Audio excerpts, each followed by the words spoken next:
માણસો પૈસાના લોભે પોતાની દીકરીઓને વેચવા લાગ્યા છે. આજે પણ દેશની અંદર અનેક જગ્યાએ તમે જાઓ, માણસો પોતાની દીકરીઓને વેચી નાખે. દીકરીના પૈસા ખાવા ઝેર પચી જશે એકવાર. કપાસ છાંટવાની દવાની આખી બોટલ ગટગટાવી જાય, ભગવાનની દયા હોય તો એ પચી જાય. ઉંદેડા મારવાની દવા કદાચ તમે ભૂલમાં આવી જાય, તમને પચી જાય. પણ દીકરીનો પૈસો લીધો હોય નહીં, કોઈ દી ન પચે અને ન પચે એટલે નિયાણીનું લેવું નહીં. માણસો પૈસાના લાલચે ભગવાનની આપણા ઉપર તો દયા છે, નહીંતર પોતાની દીકરીઓના દાગીના થાય, લગ્ન કરાવી દે, દાગીના રાખીને સગ પણ તોડી નાખે, વરી પાછા બીજા કરે, વરી ત્રીજા કરે. આ મોટામાં મોટું પાપ છે. કોઈ દી દીકરીનો પૈસો ખાવો નહીં. એ તો એના માટે આપણા સિંધીમાં ને કચ્છીમાં એના માટે નિયાણી શબ્દ છે. એને તો જેટલું દેવાય એટલું એને આપજો.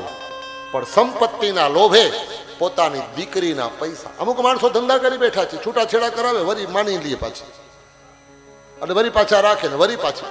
આ બહુ મોટો પાપ છે.